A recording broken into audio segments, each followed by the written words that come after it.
परम सुखदं केवलं ज्ञानमूर्ति द्वन्द्वातीतं गगनसदृशं तत्त्वमसादि लक्ष्यम् एकं नित्यं विमलमचलं सर्वादिशान्तं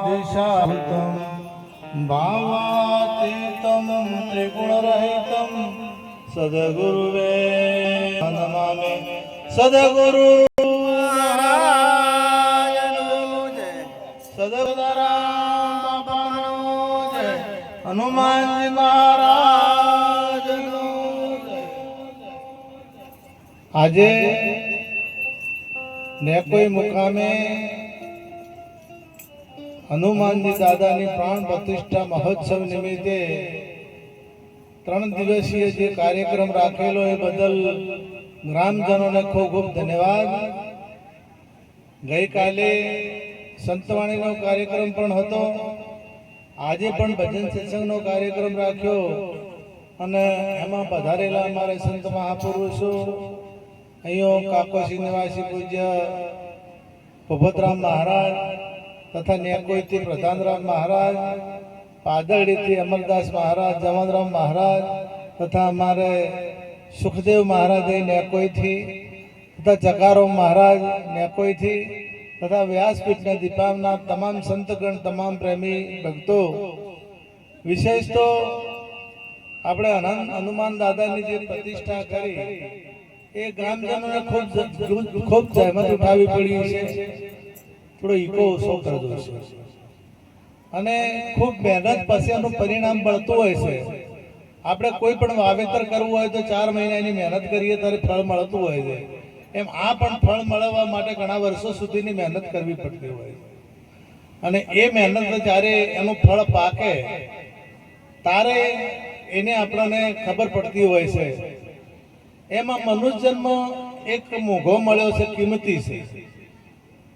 આપણા હનુમાન દાદાએ રામચંદ્ર ભગવાને પ્રશ્ન કરેલો કે તમે કોણ છો? તો હનુમાનજી જવાબ આપેલો કે જો તમે જીવ ભાવથી પૂછતા હો તો હું તમારો દાસ, તમારો અંશ છું। જો આત્મા ભાવે પૂછતા હો તમારો અંશ છું, જીવ ભાવે પૂછતા હો તો તમારો દાસ છું, અને જો આત્મા ભાવે પૂછતા હો તો તમે બે હું જુદા નથી, આપણે એક છીએ। એટલે જો દાસ ભાવ હોય તો આપણે પરમાત્માના દાસ છીએ, દાસ ભાવ હોય તો જીવ ભાવે પૂછતા હોઈએ તો જીવ ભાવીએ તો એમનો અંશ છે, અને જો આત્મા ભાવે તો રામ અને હનુમાન જુદા નતા। એમ આપણે પરમાત્માથી જુદા નથી, પરંતુ જુદા પડવાનું કારણ અવિદ્યા છે, અને અવિદ્યા જ્યારે ક્યારે દૂર થાય? હનુમાનજીને ક્યારે જ્ઞાન થયું? હનુમાનજી નાના હતા અને સૂર્ય ગળી ગયા હતા, ફળ સમજી અને સૂર્ય ગળી ગયા હતા। એ સૂર્ય ગળ્યા પછી જ્ઞાન થયું। હવે આ સૂર્ય ગળવો ને પેલો મોટો સૂર્ય એ કઠિન કાર્ય છે અને કોઈ ગળી પડી શકે નહીં, પણ જ્ઞાન રૂપી સૂર્ય જેને ગળ્યો છે, જેને જ્ઞાન થયું છે અને જેને જ્ઞાનનો સૂર્ય ઉગ્યો છે, એને આ રામ શું છે એની ખબર પડે, હનુમાન શું છે એની ખબર પડે, એ સિવાય ખબર પડતી નથી। એટલે મનુષ્ય જન્મ મોઘો મળ્યો છે, વારે ઘડીએ મળતો નથી। તમારે સામાન્ય કાર્ય અમારા રશીદજી તબલા વગાડે વર્ષોથી, એ કેટલી મહેનત કરી છે, તારે એમણે અત્યારે વગાડતા શીખ્યા છે। તબલા વગાડતા શીખવું છે તો જેમ તેમ શીખાતું નથી, આ બેન્જો વગાડતા શીખવું છે તો જેમ તેમ શીખાતું નથી। આપણે પ્રતિષ્ઠા મહોત્સવ તો કેટલા બધી મહેનતો કરીએ છીએ, પણ આપણે કદી અત્યારનો જે સમય છે એ ટેકનોલોજીનો છે, એ શિક્ષણનો યુગ છે। તો આપણે ગામવાળાને પૂછો કોઈને કે તમે જે આજે પ્રતિષ્ઠાની મહેનત કરી એટલે કોઈ દાડો શિક્ષણ માટેની મહેનત કરી? કોઈ દાડો આપણો બાળકોના કેટલા કેવું ભણે છે સ્કૂલમાં જઈને કોઈ દાડો પૂછવું? કોક જ એવું છે કે જે સ્કૂલમાં જઈને પૂછતું હશે, કોક જ એવું છે આપણે 15 જણા ભેળા થઈને ફાળો ઉઘરાવા ફરા, 20 જણા ફાળો ઉઘરાવા ફરા, તાર નેટ મેળ પડે છે ઘણા વર્ષે। પણ આપણે કદી 5 જણા ભેળા થઈ અને માસ્તરને પૂછવા જશે શિક્ષકન કે અમારા બાળકો કેવું ભણે છે, કેટલું ભણે છે? એટલે આ કરવું જરૂરી છે, એની ના નથી, પણ સાથે સાથે જો કદાચ સુધારો લાવવો હોય, પ્રગતિ લાવવી હોય, તો અત્યારે શિક્ષણનો વ્યાપ વધ્યો છે, પણ તોય છતાં હજી આપણે બધા ઘણા પાછળ છીએ. એટલે એ મહેનત કરવાની જરૂર છે. ખાસ આપણે મંદિરો ઘણા છે, મંદિરો તો બનાવવાની ના નથી, પણ એ જગ્યા ના હોય તો નવું બનાવો. કારણ કે એક મંદિરમાં આપણે ના હમાતા હોય ને પછી એમાં ઘણી ગીણતી થવા માંડે તારે બીજું મંદિર બનાવવું. પણ આપણે કોઈ ઘણા મંદિર એવા છે કે કોઈ પૂજા કરવા પણ જાતું નથી. અને એક દાડો એવો આવે, ઘણા મંદિર મેં એમાં જોયા છે કે રોમાપીર નું મંદિર હોય તો નોમ આવે તે દાડે ગીણતી હોય, આડા દાડે કોઈ જાતું જ નથી. તો તમે મંદિર બનાવો તો રોજ અહીંયા હાજરી હોવી જોઈએ. એ મંદિર હુંનું રહેવું જોવે નહીં, અખાડે જવું જોવે નહીં. અને એ મંદિરમાં કદાચ સંત પણ હોવા જોઈએ કે જે આવનાર જે છે એ આવનારને જ્ઞાન આપે. અને જ્ઞાન સિવાય જે હનુમાન દાદાની જે પ્રત્યક્ષતા થતી નથી, હનુમાન દાદાનો જો કદાચ સાક્ષાત્કાર કરવો હોય, રામચંદ્ર ભગવાનનો સાક્ષાત્કાર કરવો હોય તો મનુષ્ય જન્મમાં સદગુરુની જરૂર પડે. અને સદગુરુ સિવાય કોઈ દાડો આત્માની ઓળખાણ થશે. આ મનુષ્ય જન્મ ઘણો મૂકો છે અને તમામ યોનિઓથી શ્રેષ્ઠ છે. જે મનુષ્ય તમે વિચાર કરો, પશુઓ છે, પક્ષીઓ છે, જાનવરો છે, એ બધા પરમાત્માનો અંશ જ છે. દરેકે દરેક એ જીવાત્માનો અંશ છે. જીવ મમ અંશ અવિનાશી, જીવ મારો અંશ છે એવું પરમાત્મા શ્રી રામ પણ બોલ્યા છે, પરમાત્મા શ્રી કૃષ્ણ પણ બોલ્યા છે. એ જીવ તમામે તમામ કીડીનો હોય કે કુંજરનો હોય, પછી જળચર નો હોય કે સ્થળચર નો હોય, એ તમામે તમામ જીવો છે એ બધા પરમાત્માના અંશ છે. પરંતુ પરમાત્માના અંશ હોવા છતાં જે મનુષ્ય જન્મમાં જે છૂટી મળી છે, મનુષ્ય જન્મમાં જે જ્ઞાન છે એ બીજા કોઈ જન્મમાં છે નહીં. તમે પશુ હોય તો પશુઓને તમારા જેટલું જ્ઞાન નથી. તમે એના માટે મેં રસ્તામાં જોયો તો પેલા ઢોરા માટે ઝાટકા મશીન બધેલા મજૂરથી, ઝાટકા મશીન બધેલા છે, વાડીઓ કરેલી છે. હા, તમે પહેવા દેતા નથી. આપણે પેલી ગાય માટે શું બનાવે છે? ગૌશાળાઓ બનાવે અને રખડતી હોય કોઈ લઈ જતું નથી. જો આ રખડે છે એટલે તમે રસ્તામાં તમે ગમે તે રાતના નીકળો તો ટોળે ટોળા ફરે છે. તો પેલી ગૌશાળામાં છે આમાં 33 કરોડ દેવ છે અને આમાં કેમ નથી? તમે ગૌશાળામાં લઈ જાય ફરતી તો એ પહેવા નહીં દે. તો તમે આ ગૌશાળા કેના માટે બનાવી છે? જો ગાય જ માટે બનાવી હોય તો આ બધી ગાયો છે એ બધી પરમાત્માના અંશ છે કે બીજી કોઈ? અને તમારે એમાં જો 33 કરોડ દેવ હોય તો એમાં હોય કે ના હોય? એમાં 33 કરોડ દેવ હોય એ બધાને સમજોવે અને એને જ્ઞાની કીધો છે. આ તો કે રખડતી હોય ને ઝાટકા મશીન અને પેલી ગૌશાળામાં હોય એરી કે ગાયો કેવરાય અને પેલીને આપણે પહેવા દેતા નથી, લાકડીઓ લઈને વાયતા છે. એટલે આ જ્ઞાન કયું આ મને સમજાતું? આ સુધી હું વિચાર કરીને થાચો પણ મને આ સમજાતું નથી. એટલે મારો કહેવાનો ભાવ એ છે કે તમામ જીવ એક છે, ભેંસમાં, ભૂંડરામાં અને કૂતરામાં બધાયમાં તમામ જીવ જ છે. અને એ જીવને જો કદાચ તમારા જેટલું જ્ઞાન નથી, તમારા માટે ભગવાને સુંદર સુંદર ગાડીઓ બનાવી, તમારા માટે ગાદીઓ બાંધી, તમારા માટે કપડા બનાવ્યા, તમારા માટે દાગીના બનાવ્યા, તમારા માટે મકાન બનાવ્યા, તમારા માટે જે સગવડો છે, બગીચા, આ જે કોઈ સગવડો છે એ બધી માણસ માટે. તમે કોઈ માટે, બીજા ઢોરો માટે તમે ઘેર તબેલા બનાવો તો સ્વાર્થમાં લઈને બનાવો છો. આપણે જો કદાચ તબેલા બનાવતા હોય એમાં પંખા મેલાવતા હોય તો આપણો સ્વાર્થ છે. એમાં એ આપણું પૂરું કરે છે, એ આપણું કાર્ય કરી રહી છે. એટલા માટેની આપણે સેવા, મફત આપણે સેવા કરતા નથી. અને તમને તો બુદ્ધિ પરમાત્માએ વગર સ્વાર્થે આપી. મન, બુદ્ધિ, ચિત્ત અને અહંકાર, આ ચાર અંતકરણો તમને જે આપ્યા છે, તમે ધારો એ કરી શકો એવી છૂટ જો આપી હોય તો પરમાત્માએ મનુષ્યને આપી. બીજા કોઈના તમારે મંદિર બનાવવું હોય તો તમે હનુમાન દાદાનું મંદિર બનાવી કો, રામનું મંદિર બનાવવું હોય તો તમે બનાવી કો, અંબાજીનું મંદિર તમારે બનાવવું હોય તો તમે બનાવી કો.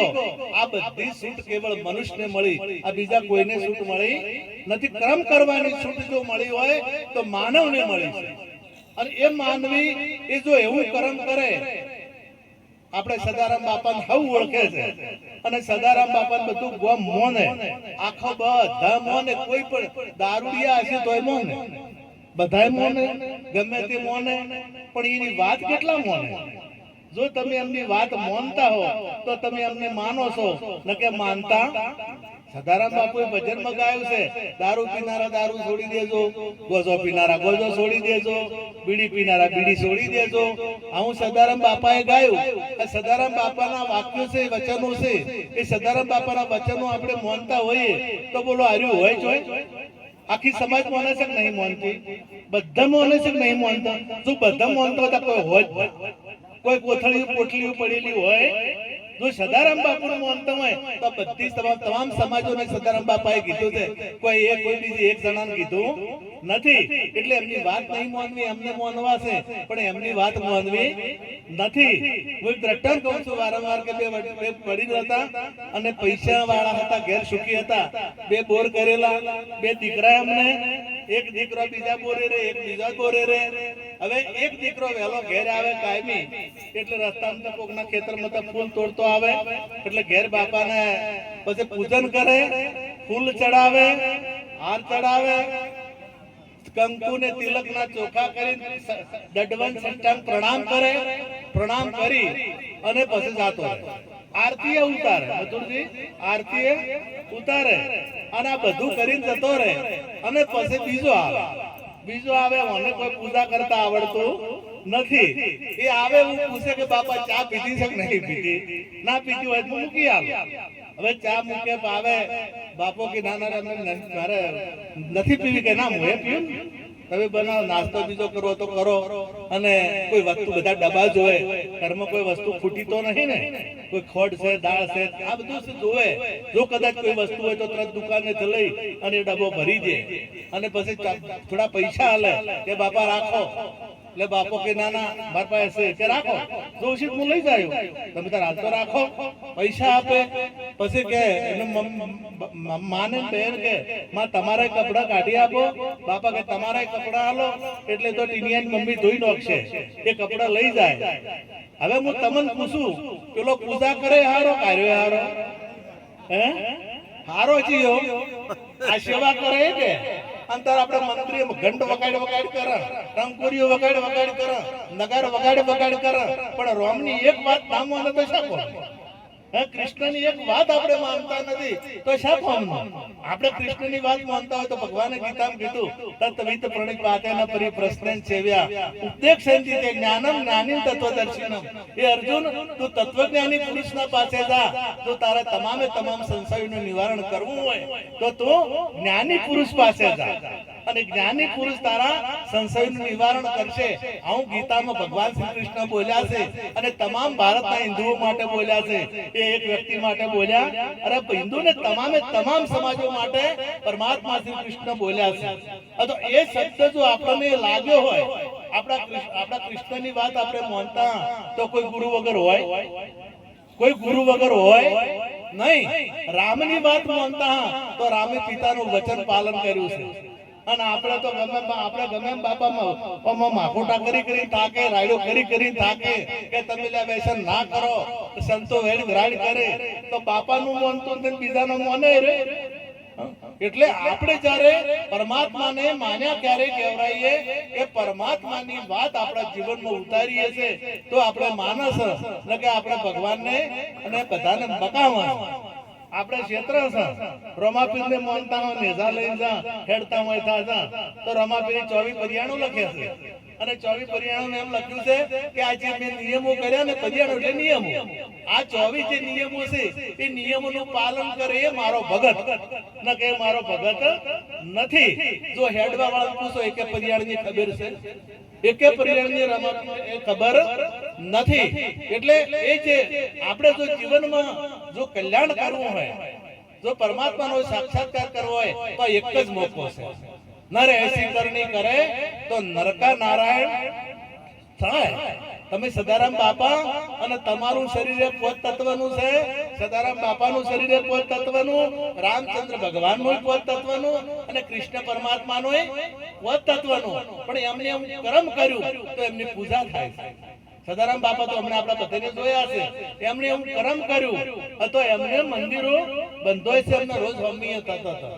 આપણે આપણા ગામના આપણા બાપાને આપણા દાદા કે હાથની પેઢી છઠ્ઠી પેઢી યાદ આવતી નથી અને વર્ષો હજારો વર્ષો પહેલા થઈ ગયેલા સંતોને આપણે યાદ કરીએ છીએ કેમ કે આપણે કર્મ કર્યું છે અને આ જન્મ મફત नहीं મળ્યો पाए जिंदगी करी ना बंदगी खेल કર્યા ठगबाजियों का सत साहेब का रंग चढ़ा नहीं संग કર્યા नर बाजियों का मोहम्मद में मगरूर फिरा तन ताकता नर तजियों का ब्रह्मानंद कहे खबरदार बंदा वो गुनेगार है झूठियों जाजियों का जो कदाच ढोर गढ़ता मनुष्य गढ़ो भूलो सिंह ने पूछ तुलसी हरि की भक्ति बिना ढीक दाढ़ी ढीक मूस આ મોબાઈલ નો જમાનો છે અત્યારે મોબાઈલ અત્યારે બધાની પાસે મોબાઈલ હોય છે હવે મોબાઈલ માં સારું હોય અને મોબાઈલ માં તમારે જે જોવાય મોબાઈલ માં છે તમારે જે જો કદાચ વેદો જોતા હોય ને તો વેદો અત્યારે પહેલા તો મળતા નતા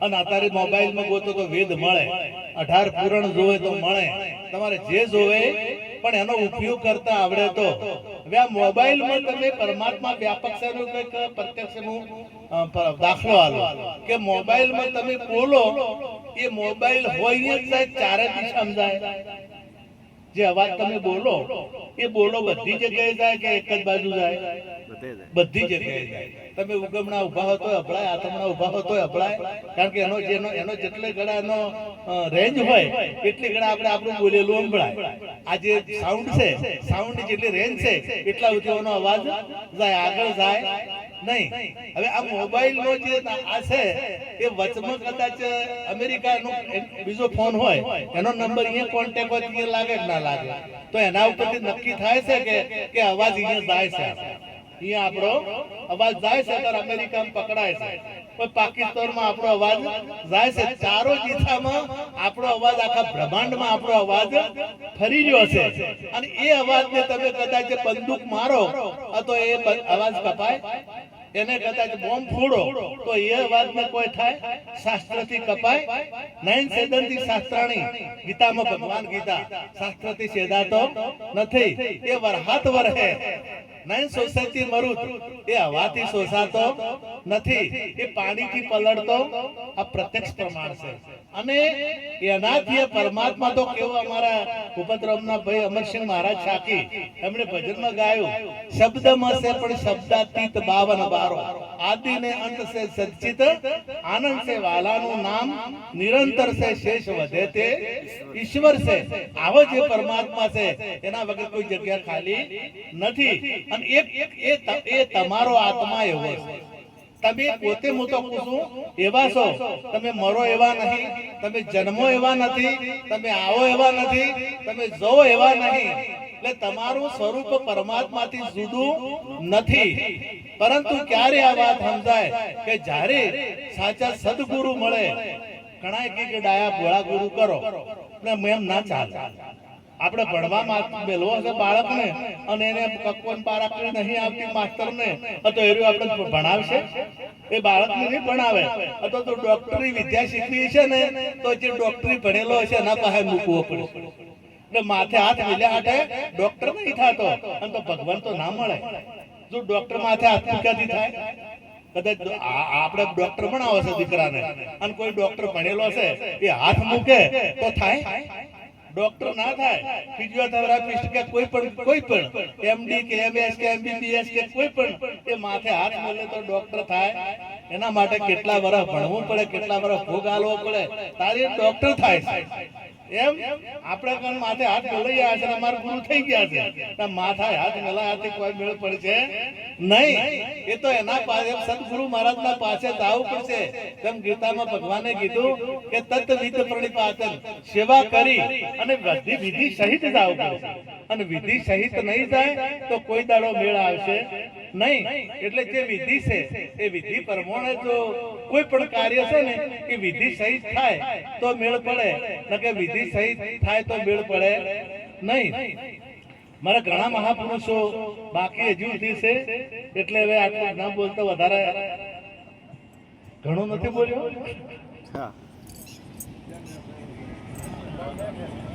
ના ના એટલે એવું તો નથી પણ આ તો ઘણા કંટાળા થાય હોય એટલે કહેવાનો આશય છે કે વારે ઘડી આ જીવન મળતું નથી આપણે દિવસે યજ્ઞ થયો હશે, યજ્ઞ હવન થયો હશે, તો હવનમાં જે ઉમાતું હોય એમાં અપાનાય સ્વાહાય વ્યાનાય સ્વાહાય એવું મહારાજો બોલતા હોય છે. આપણે બધા મંત્રો આવડતા નથી અને આ બધું ઉમાય ને તારી જે દેવ પ્રગટ એક દેવ પ્રગટ થાય, પણ એના કરતા જો કદાચ આ જે તમે જમાડ્યો ને એ મોટો હવન છે, એ મોટા મોટો યજ્ઞ છે.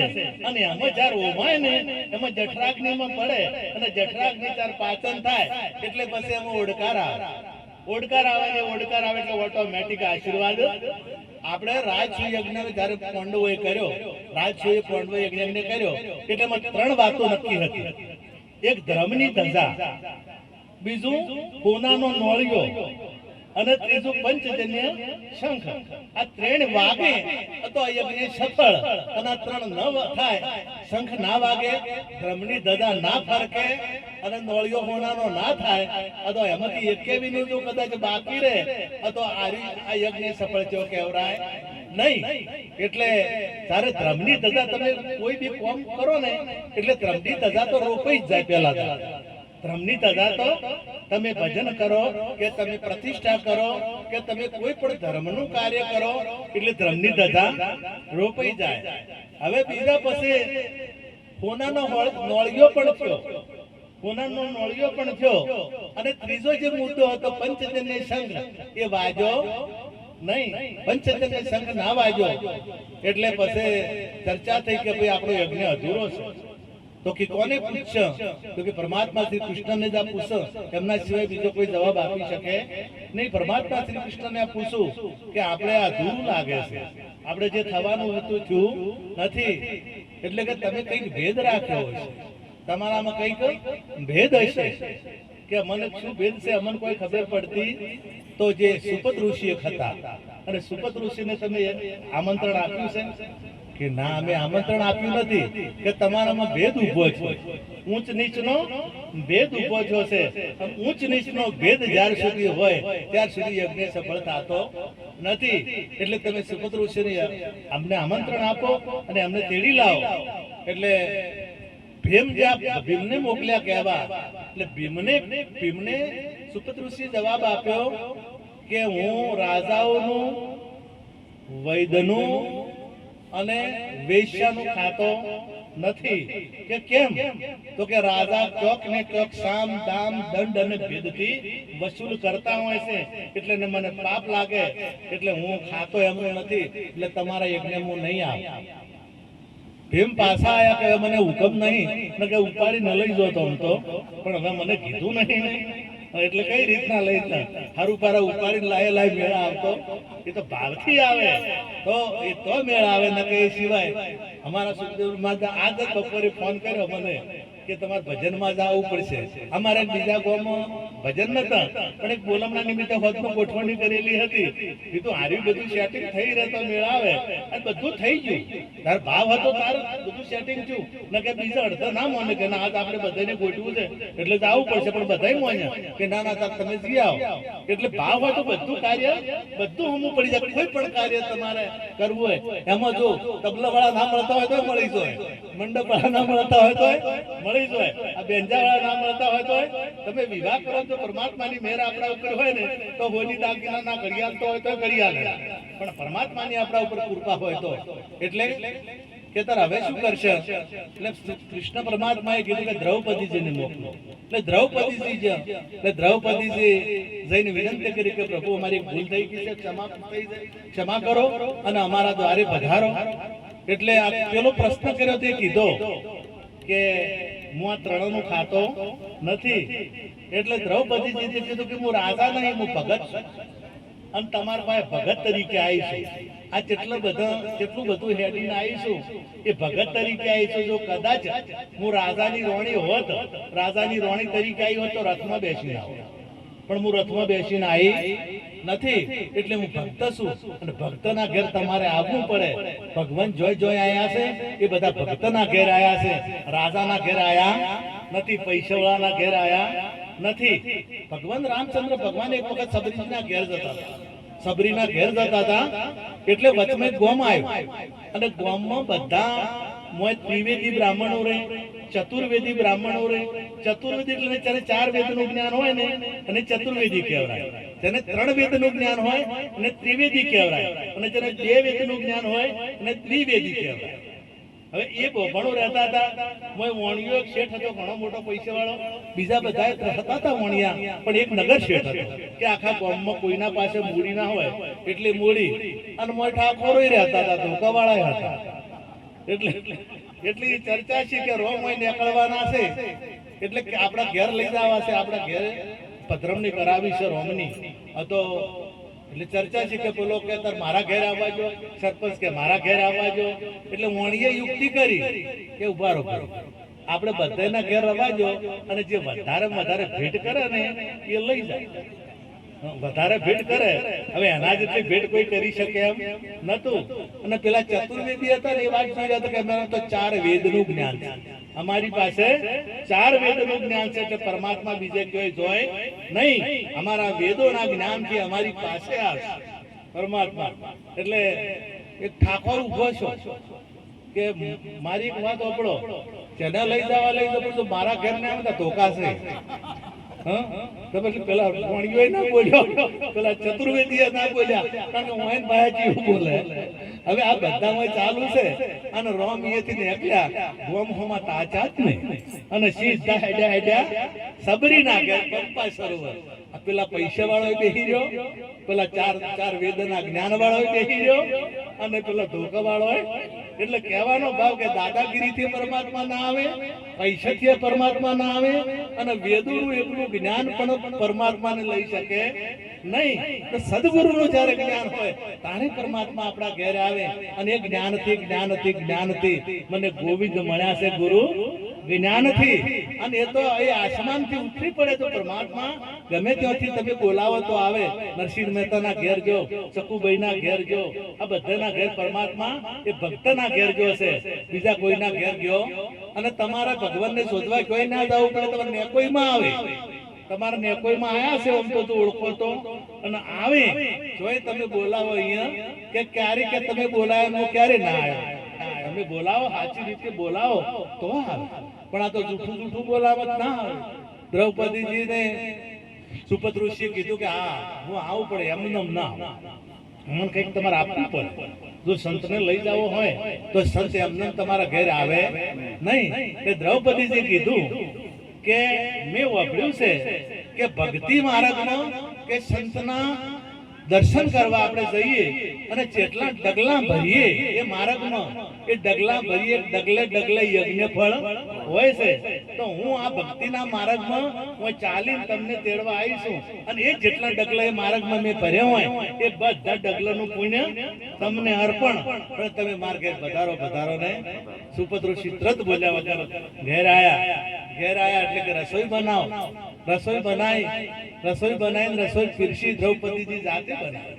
બધા કેટલાય પકવાનો બનાયા, કેટલી આઈટમો બનાવી, 56 પ્રકારના ભોગ બનાયા અને ઋષિને જમવા બેહાર્યા ને એટલે હું એની બધું ભેળું કર્યું કરું. શાક ને લાડવા ને પૂરીઓ ને જેટલું બધું તો ખીર ને જે હતું એ બધું ભેળું કર્યું. દ્રૌપદી છું મૂળ તો ઘણું કે મને શું ખબર પડે ખાવાની. મેં કેટલી મહેનતથી કામ કર્યું છે અને આ કેટલા ભાવથી મેં રોજ્યું છે અને આ બધું ભેળ કરે છે મને ખબર પડે. મારી કદર ખાતે શું આવડે. પેલો શંખ ના વાગ્યો એટલે બધી કૃષ્ણ પરમાત્મા પાસે કે ચમ ના વાગ્યો. અમને જમાડ્યા, એમને લાયા, એમને જે ભેટ ખાતી એ બધું કર્યું, પણ નળિયો કે કેમ શંખ ના વાગ્યો. એટલે કે તમારા મનમાં દ્રૌપદીજીને બોલાય. દ્રૌપદીજી કે કોઈ છૂટું કેવું હોય એ જમવા બેઠા તારે આ રીતના જમાય એટલે મને થોડો સંશય થયો કે મને ખાવાની ખબર પડતી નથી. પરમાત્મા શ્રી કૃષ્ણએ કીધું કે પદાર્થ ભાવની નું જ્ઞાન છે. એમને પદાર્થ ભાવની નું જ્ઞાન છે. પદાર્થ ભાવની ભૂમિકા 5મી ભૂમિકા છે. પદાર્થ ઉપર કોઈ દાડો ભાવ હોય નહીં. એ રીતે જમ્યા છે. એમને પદાર્થ ઉપર ને જ્ઞાની પુરુષને પદાર્થ ઉપર ભાવ હોય નહીં. અને જ્યારે આ સંશય જો એટલે તરત પેલો શંખ વાગ્યો. સદગુરુ મહારાજ